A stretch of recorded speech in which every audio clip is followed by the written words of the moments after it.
বিএনপিকে কিন্তু মাঝে মাঝে ধরছেন, তাই না? এখানে পাল্টা খেলা চলছে। এখন এই ইস্যুতে আইসা লাস্ট ফাইনালি এখন যে ইস্যুটা, এটাতে ব্যাপক বেকায়দায় পড়বেন ডক্টর মোহাম্মদ ইউনূস সরকার, যদি গতকালকে তারা যে বক্তব্য দিয়েছেন যে এই ঘটনাটার সাথে বা এই দাবিগুলোর সাথে সরকারের কোনো সংশ্লিষ্টতা নেই। তো কেউ কেউ বলছেন বিএনপি যদি একবার রাস্তায় নামে তার পরিণতি কি হয় শেখ হাসিনা ভালো করে জানে। সেই জন্য রাস্তায় নামানোর থেকে বিএনপিকে পার্লামেন্টে নিয়ে যাওয়া, নির্বাচনের মধ্য দিয়ে সুষ্ঠু পরিবেশ ফিরিয়ে আনা, এটাই এখন দেশের বাইরে থেকে পতিত আওয়ামী লীগ এখনো দেশবিরোধী ষড়যন্ত্র লিপ্ত বলে সবাইকে সজাগ থাকার আহ্বান জানান বিএনপি নেতারা। এ সময় তাদের সঙ্গে অংশ নেয় বিভিন্ন শ্রেণী পেশার স্থানীয় জনতা। আয়োজকরা জানান, বিগত 15 বছরের সকল অপকর্মের জন্য বিচারের সম্মুখীন করতে হবে শেখ হাসিনাকে। দিল্লির দাসী হাসিনা এবং তার দোসরদেরকে অবিলম্বে আইনের আওতায় এনে তাদের সর্বোচ্চ শাস্তি নিশ্চিত করতে হবে। এ সময় জুলাই শহীদ স্মৃতি ফাউন্ডেশনের সাধারণ সম্পাদক সার্জিস আলম বলেন, অন্তর্বর্তী সরকারের সবচেয়ে বড় দায় গণহত্যাকারীদের বিচার নিশ্চিত করা। আমরা যদি অন্তত এই বিষয়ে নেগোসিয়েশনে যাই ছাড় দেই, সেটা আমাদের অন্তর্বর্তীকালীন সরকারের কেউ হোক, আমরা কেউ হই, ফ্যাসিস্ট বিরোধী অন্য রাজনৈতিক দলের থেকে হোক, যদি আমরা এটা করি। আসসালামু আলাইকুম দর্শক, নতুন একটি ভিডিওতে আপনাকে স্বাগতম। বাংলাদেশের যে বর্তমান রাজনৈতিক পরিস্থিতি এবং প্রেক্ষাপট সৃষ্টি হয়েছে তারই আলোকে বেশ কয়েকটা গুরুত্বপূর্ণ ভিডিও নিয়ে হাজির হয়েছি, যার কিছুটা অংশ বিশেষ ভিডিওর শুরুতেই দেখছেন। দর্শক, ভিডিওর শুরুটা দেখেই কিন্তু বুঝতে পেরেছেন আজকের নিউজটা কতটা গুরুত্বপূর্ণ হতে চলেছে। তাই বলবো, যারা ভিডিওটি দেখছেন না টেনে সম্পূর্ণ ভিডিওটি মনোযোগ সহকারে দেখতে থাকুন, তাহলে আজকের বিষয়টা বুঝতে পারবেন। দর্শক, এই বিষয়ে আর কিছুই বলবো না, চলুন দেখে আসি আজকের সেই কাঙ্ক্ষিত ভিডিওগুলো। তার আগে বলবো, যারা এখনও চ্যানেলটি সাবস্ক্রাইব করেননি অবশ্যই সাবস্ক্রাইব করে পাশে থাকা বেল বাটনটি অন করে দিবেন, আর যারা ইতিমধ্যে সাবস্ক্রাইব করেছেন তাদেরকে অসংখ্য ধন্যবাদ। তো চলুন দর্শক, ভিডিওতে একটি লাইক দিয়ে ধারাবাহিকভাবে সবগুলো ভিডিও দেখে আসি। জুলাই আগস্টে আওয়ামী লীগ সরকারের যে পতন হয়েছে, এই পতনটার কার্যক্রমটা অনেক আগে থেকে শুরু হয়েছিল অনলাইনে। আর অনলাইনে যারা এই কার্যক্রমটাকে চালু রেখেছিলেন তাদের মধ্যে অন্যতম হচ্ছেন পিনাকি ভট্টাচার্য ডাক্তার, সাংবাদিক ইলিয়াস হোসাইন, তারপর হচ্ছেন সাংবাদিক কনক সরোয়ার সহ আরো বেশ কিছু ব্যক্তি আছেন। তবে সবার মাঝখান থেকে সবচেয়ে বেশি জনপ্রিয় অবস্থানে আছেন এখন পর্যন্ত পিনাকি ভট্টাচার্য। তো আওয়ামী লীগ বিরোধী যে মতটাকে তৈরি করা বা বঙ্গবন্ধু শেখ মুজিবুর রহমান সম্পর্কে বিভিন্ন রকমের গবেষণা, বিভিন্ন প্রতিবেদন প্রকাশ, ভিডিও প্রকাশ, শেখ হাসিনা বা আওয়ামী লীগ সম্পর্কে সেই 71 থেকে শুরু করে স্বাধীনতা যুদ্ধ থেকে শুরু করে আজকের দিন পর্যন্ত যেই সময়টা, এই সময়ের মধ্যে বিভিন্ন ধরনের অ্যাক্টিভিটিসগুলোকে ধারাবাহিকভাবে জনতার সামনে তুলে ধরেছিল এই তিনজন মেইনলি। আবার সরকার পতনের পর আওয়ামী লীগ যেন চিরতরে বাংলাদেশের রাজনীতি করতে না পারে, আওয়ামীবাদকে বা মুজিববাদ শব্দটা আমার সম্ভবত ধারণা যে সাংবাদিক ইলিয়াস অথবা পিনাকি ভট্টাচার্য দুজনের মধ্যে থেকে কেউই ব্যবহার করতেন, তো সেইটাকে কবর দেওয়া, ইভেন রাষ্ট্রপতিকে অপসারণ, সংবিধানকে পরিবর্তন, এই দাবিগুলো যেগুলো নিয়ে আমরা আগামী 31শে ডিসেম্বর যে দিবসটা নিয়ে ছাত্ররা এই মুহূর্তে ঘোষণা দিয়েছে, সেই বিষয়গুলো কিন্তু বরাবরই দাবি করে আসছেন আমাদের অনলাইন থেকে। এমনকি ভারতীয় আধিপত্যবাদ থেকে শুরু করে অনেক কিছুতেই তারা যথেষ্ট ভূমিকা রাখার চেষ্টা করেছেন। তবে সরকার পতনের পর সংবিধান পরিবর্তন, রাষ্ট্রপতি ইস্যু, এই বিষয়গুলোতে বিএনপির বাধার কারণে কোথাও না কোথাও এগুলো সফল হয়নি। এর পরপরে আমরা দেখেছি যে কোথাও না কোথাও এই আন্দোলনটার একটা মাস্টারমাইন্ড কিন্তু পিনাকি দাদা, এটা 100%। ট্রাম্প কার্ড তিনি খেলছেন, তার ট্রাম্প কার্ড হচ্ছে সমন্বয়করা। আপনি দেখেন সর্বশেষ হাসনাত সার্জিসরা, তারা বরাবরই কিন্তু আপনার সাংবাদিক ইলিয়াস হোসেন অথবা কনক সরোয়ারের অথবা পিনাকি দাদার সাথে টক শুতে যান, তাদের মধ্যে একটা যোগাযোগ আছে, কমিউনিকেশন আছে, আর এর মাধ্যমে তারা বিভিন্ন ধরনের পরিকল্পনা অথবা অনেক কিছু দিয়ে থাকেন। আপনি বিএনপি নেতাদের কথাও যদি খেয়াল করেন যে কতিপয় কয়েকজনের উস্কানিতে অথবা এরকম বক্তব্য দিচ্ছেন, এগুলো নিয়ে আবার পিনাকি ভট্টাচার্য বা সাংবাদিক ইলিয়াসরাও বিএনপিকে কিন্তু মাঝে মাঝে ধরছেন, তাই না? এখানে পাল্টা খেলা চলছে। এখন এই ইস্যুতে আইসা লাস্ট ফাইনালি এখন যে ইস্যুটা, এটাতে ব্যাপক বেকায়দায় পড়বেন ডক্টর মোহাম্মদ ইউনূস সরকার, যদি গতকালকে তারা যে বক্তব্য দিয়েছেন যে এই ঘটনাটার সাথে বা এই দাবিগুলোর সাথে সরকারের কোনো সংশ্লিষ্টতা নেই। তো কেউ কেউ বলছেন উপদেষ্টা আসিফ তিনিও তো সরকার, তো তিনিও তো বলছেন comrades now or never. That means একটা কানেক্টিভিটি আছে। যদি এই কানেক্টিভিটি থাকে তাহলে অন্তর্বর্তী সরকার সবার আগে চ্যালেঞ্জের মুখে পড়বে যদি এই সংবিধান পরিবর্তন হয়, কেননা এই সরকারটাই তো শপথ নিয়েছে এই সংবিধানের উপর। তাহলে এই সংবিধানকে যদি কবর দেওয়া হয় তাহলে উপদেষ্টা আসিফ, নাহিদ মাহফুজ, ডক্টর ইউনূস তারা প্রত্যেকেই তো আপনার এই সংবিধানের আলোকে রাষ্ট্রপতির হাতেই তারা শপথ নিছে, তো সবকিছু উল্টা হয়ে যাবে, এরপর রাষ্ট্রপতি অপসারিত হয়ে যাবে। সবকিছু মিলিয়ে এখানে কোন সিস্টেমটা তৈরি হবে? আবার কেউ কেউ বলছেন যে না, নতুন করে যদি সংবিধান লিখিত হয় তাহলে এখানে একটা প্রজ্ঞাপন জারি করা হতে পারে, এখানে কারোর কাছে দায়বদ্ধতা থাকবে না যে ওই সংবিধান, নতুন সংবিধান কার্যকর হওয়ার আগে পুরান সংবিধানের এই জিনিসগুলো থাকবে, ওই সংবিধান চালুর পর আবার এগুলো চলে যাবে, মানে এরকম একটা অবস্থান তৈরি করা হয়েছে। এখন কেউ বলছেন যে এই বক্তব্যটা বা এই যে ছাত্ররা এই মুহূর্তে যেটা করতে চাচ্ছে, এখন তো শেখ হাসিনা নাই, এখন সরকারে আসেই ডক্টর ইউনূস, যিনি বিভিন্ন কারণে একজন কি বলা হয়েছে, তার এই সেক্টরটা গত 4 মাস বা 5 মাসে বাংলাদেশের অনেক কিছুতে তাদের সফলতা যেমন রয়েছে, ব্যর্থতা রয়েছে। তবে দ্রব্যমূল্যের ঊর্ধ্বগতি, আইন শৃঙ্খলা বাহিনীর অবনতি, অনেক কিছুতে এখানে ব্যর্থতার বিষয়টা বরাবর সামনে আসছে। তারপরেও এই মুহূর্তে এই ধরনের আন্দোলন কেন 5 মাস পরে করা হলো? তবে 5 মাস পরে না, পিনাকি দাদা প্রথম থেকে চেষ্টা করছেন যে বিপ্লবী সরকার যেদিন 5 আগস্ট পতন হয়েছে ওই দিনই দরকার ছিল, কেন এটা হচ্ছে না? ফাইনালি কিন্তু তিনি যেটা চাচ্ছেন বা আমাদের অনলাইন কিংরা যেটা এতদিন যাবত চেয়েছিলেন, বাংলাদেশের চ্যাপ্টার থেকে আওয়ামী লীগকে একদম চিরতরে নাই করে দেওয়া, শেখ মুজিবুর রহমানের যে ইতিহাস সেটাকে মুছে ফেলা, আরো অনেক কিছু তারা কিন্তু বরাবর বলে আসছিলেন। এই জিনিসগুলো এখন আমাদের ছাত্ররা কিন্তু সামহাও দাবি করছে। ট্রাম্প কার্ডটা কিন্তু খেলছেন পিনাকি ভট্টাচার্য।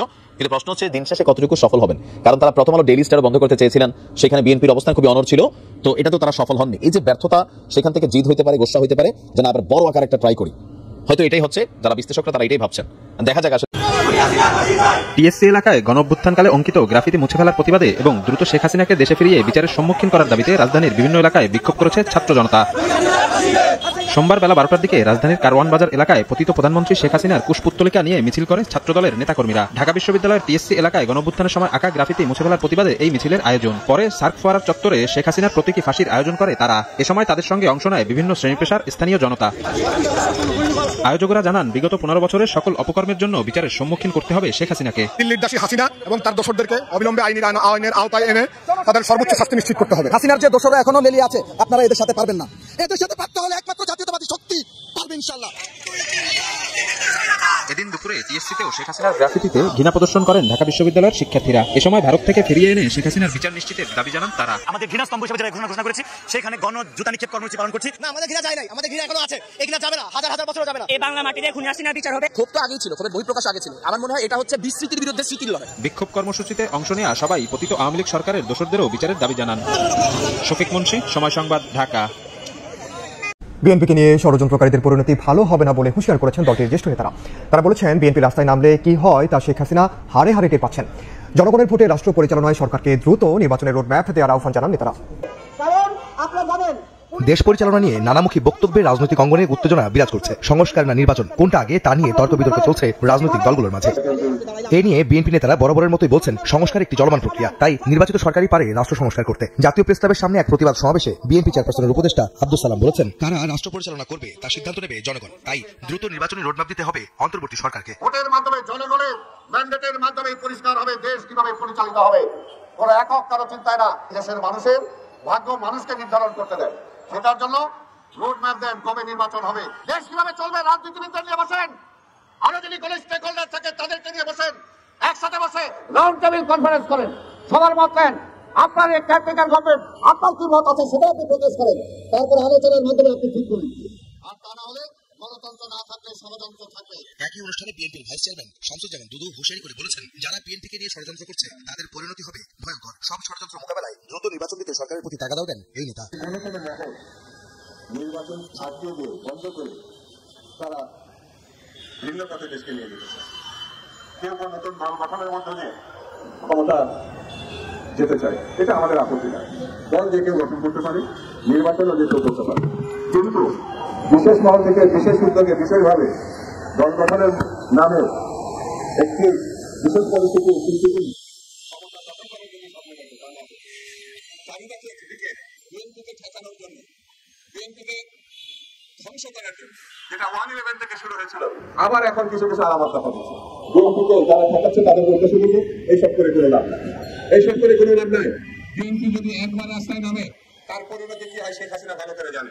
সেই জন্য রাস্তায় নামানোর থেকে বিএনপিকে পার্লামেন্টে নিয়ে যাওয়া, নির্বাচনের মধ্যে দিয়ে সুষ্ঠু পরিবেশ ফিরিয়ে আনা, দেশের বাইরে থেকে পতিত আওয়ামী লীগ এখনো দেশবিরোধী ষড়যন্ত্র লিপ্ত বলে সবাইকে সজাগ থাকার আহ্বান জানান বিএনপি নেতারা। ক্ষমতা আনলে আহমেদ সালেহীন, সময় সংবাদ, ঢাকা। মায়ের চোখে কষ্টের নোনা জল, জুলাই গণ অভ্যুত্থানে হারিয়েছেন বুকের ধন, তাই এই আহাজারি থামেনি এখনো। ঢাকায় শহীদদের পরিবারের কাছে অর্থ সহায়তা চেক হস্তান্তর অনুষ্ঠানে এভাবে কান্নায় ভেঙে পড়েন স্বজনরা, অভিযোগ করেন আইনি হয়রানির। আমি এক ভাই হারিয়ে, আমার বাবা মায়ের এক সন্তান হারিয়ে, তার আরেক সন্তান নিয়ে টেনশন আছে। হয়তো আমাকে ওরা শেষ করে দিয়ে যেতে পারে, কিন্তু আমার পরিবারটাকে আপনারা দেখবেন। যারা এই মায়ের সন্তানদের বুকে গুলি চালিয়েছে তারা পুলিশ না, তারা পুলিশ লীগ।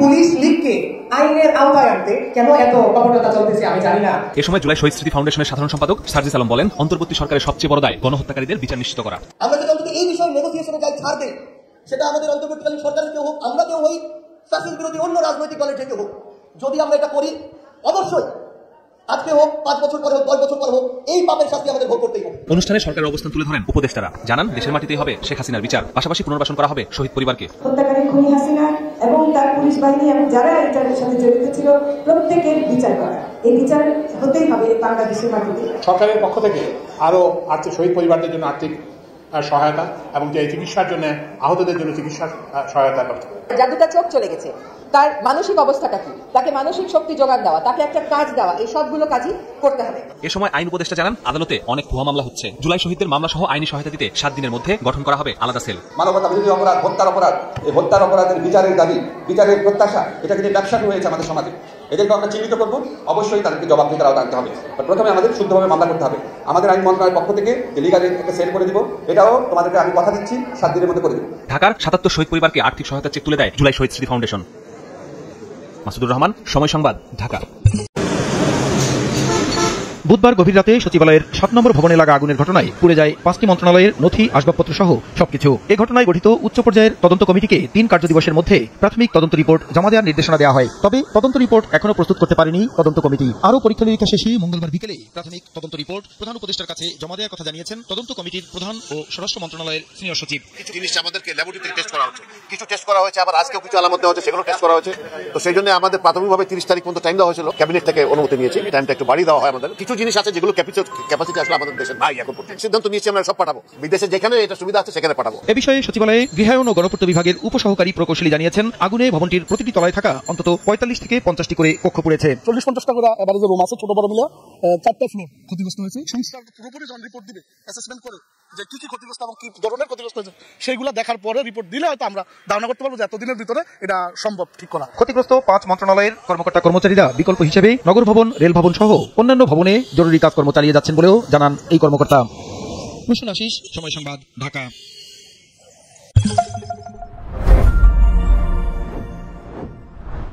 আওয়ামী ফ্যাসিবাদের দোসর ও জুলাই বিপ্লবের সন্ত্রাসীদের মদতদাতা ডক্টর সঞ্চিতা গুহকে ঢাকা বিশ্ববিদ্যালয়ের সংস্কৃত বিভাগের চেয়ারম্যান পদে পদায়নের প্রতিবাদে বিক্ষোভ ও মানববন্ধন করেছে এ বিভাগের শিক্ষার্থীরা। সকালে ক্যাম্পাসের কলা ভবনের সামনে তারা বলেন, আন্দোলনের সময় শিক্ষার্থীদের বিভিন্নভাবে হুমকি দিয়েছেন ডক্টর সঞ্চিতা গুহ। এছাড়াও ক্লাসে কোনো শিক্ষার্থী পর্দা করলে বা ধর্মীয় অনুশাসন মেনে চললে তাদের চিহ্নিত করে কম নাম্বার দিতেন তিনি। পরে 2 দফা দাবিতে ভিসি বরাবর স্মারকলিপি দেন সংস্কৃত বিভাগের শিক্ষার্থীরা। কোনোভাবেই ডক্টর সঞ্চিতা গুহকে স্বৈরাচারের দোসরকে সংস্কৃত বিভাগের পরবর্তী চেয়ারম্যান হিসেবে নিয়োগ দেওয়া যাবে না।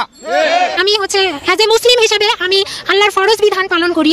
পর্দার জন্য উনি আমাকে এক্সাম হলে এবং ভাইবা বোর্ডে বিভিন্নভাবে হেনস্থা করে। পর্দা ফরজ বিধান, এটা আমাদের মুসলিমদের জন্য বাধ্যতামূলক, কিন্তু এখানে উনি কি আমাদের ধর্মে তো কোনো হাত দিতে পারে না। ধর্মের বিষয় সেটা আমাদের নিজস্ব।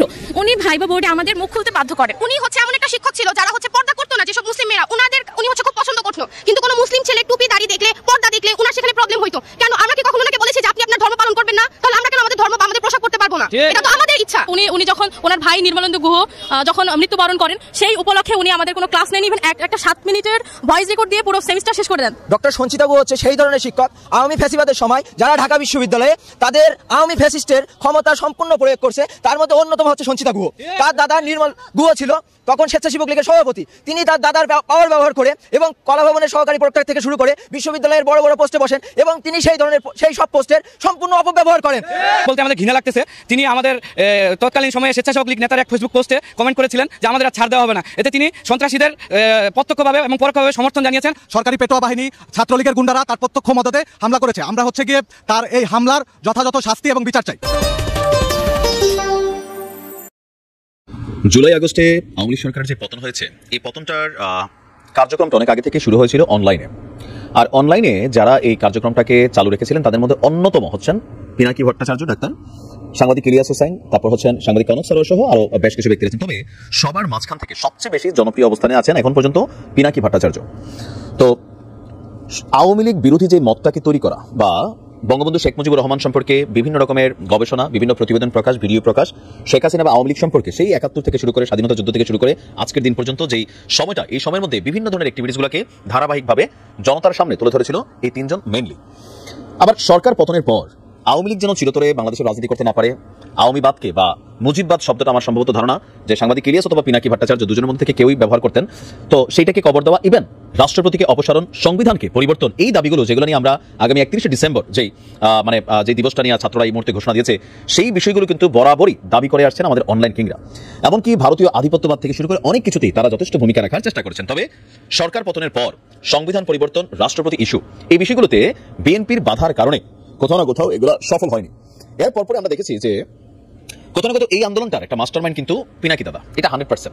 ট্রাম্প কার্ড তিনি খেলছেন। তার ট্রাম্প কার্ড হচ্ছে সমন্বয়করা। আপনি দেখেন সর্বশেষ হাসনাত সার্জিসরা তারা বরাবরই কিন্তু আপনার সাংবাদিক ইলিয়াস হোসেন অথবা কনক সারোয়ারের অথবা পিনাকি দাদার সাথে টক শুতে যান। তাদের মধ্যে একটা যোগাযোগ আছে, কমিউনিকেশন আছে, আর এর মাধ্যমে তারা বিভিন্ন ধরনের পরিকল্পনা অথবা অনেক কিছু দিয়ে থাকেন। আপনি বিএনপি নেতাদের কথাও যদি খেয়াল করেন যে কতিপয় কয়েকজনের উস্কানিতে অথবা এরকম বক্তব্য দিচ্ছেন, এগুলো নিয়ে আবার পিনাকি ভট্টাচার্য বা সাংবাদিক ইলিয়াসরাও বিএনপিকে কিন্তু মাঝে মাঝে ধরছেন। তারা এখানে খেলা চলছে। এখন এই ইস্যুতে আইসা লাস্ট ফাইনালি এখন যে ইস্যুটা, এটাতে ব্যাপক বেকায়দায় পড়বেন ডক্টর মোহাম্মদ ইউনূস সরকার, যদি গতকালকে তারা যে বক্তব্য দিয়েছেন যে এই ঘটনাটার সাথে বা এই দাবিগুলোর সাথে সরকারের কোনো সংশ্লিষ্টতা নেই। তো কেউ কেউ বলছেন উপদেষ্টা আসিফ তিনিও তো সরকার, তো তিনি তো বলছেন comrades now or never. That means একটা কানেক্টিভিটি আছে। যদি কানেক্টিভিটি থাকে তাহলে অন্তর্বর্তী সরকার সবার আগে চ্যালেঞ্জের মুখে পড়বে যদি এই সংবিধান পরিবর্তন হয়। কেননা এই সরকারটাই তো শপথ নিয়েছে এই সংবিধানের উপর।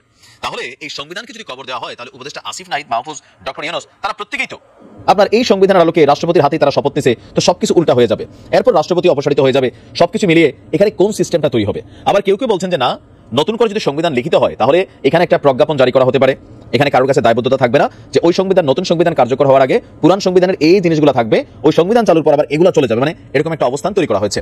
এখন কেউ বলছেন যে এই বক্তব্যটা বা এই যে ছাত্ররা এই মুহূর্তে যেটা করতে চাচ্ছে, এখন তো শেখ হাসিনা নাই, এখন সরকারে আছেই ডক্টর ইউনূস, যিনি বিভিন্ন কারণে একজন মানে কি বলা হয়েছে তার এই সেক্টরটা গত 4 মাস বা 5 মাসে বাংলাদেশের অনেক কিছুতে তাদের সফলতা যেমন রয়েছে, ব্যর্থতা রয়েছে। তবে দ্রব্যমূল্যের ঊর্ধ্বগতি, আইন শৃঙ্খলা বাহিনীর অবনতি, অনেক কিছুতে এখানে ব্যর্থতার বিষয়টা বরাবর সামনে আসছে।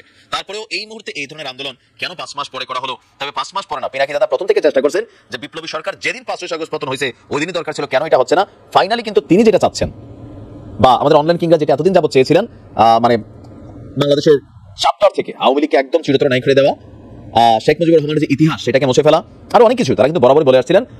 এই জিনিসগুলাই এখন আমাদের ছাত্ররা কিন্তু সামহাও দাবি করছে। ট্রাম্প কার্ডটা কিন্তু খেলছেন পিনাকি ভট্টাচার্য, কিন্তু প্রশ্ন হচ্ছে দিন শেষে কতটুকু সফল হবেন। কারণ তারা প্রথম আলো ডেইলি স্টার বন্ধ করতে চেয়েছিলেন, সেখানে বিএনপির অবস্থান খুবই অনড় ছিল, তো এটা তো তারা সফল হননি। এই যে ব্যর্থতা, সেখান থেকে জিদ হইতে পারে, গোসা হইতে পারে, যেন আবার বড় আকার একটা ট্রাই করি, হয়তো এটাই হচ্ছে যারা বিশ্লেষকরা তারা এটাই ভাবছেন। দেখা যাক আসলে 31শে ডিসেম্বর কি ঘটে বা কতটুকু সফল হয়, সময় বলে দেবে। দর্শক, আমি আশা করি আপনি সবগুলো ভিডিওই মনোযোগ সহকারে দেখছেন। সেই সাথে দর্শক, এই ভিডিওগুলো সম্পর্কিত যদি কোনো তথ্য এবং মতামত থাকে তাহলে কমেন্টে জানাবেন। এতক্ষণ সাথে থাকার জন্য ধন্যবাদ। আজকের মতোই এ পর্যন্তই। আল্লাহ হাফেজ।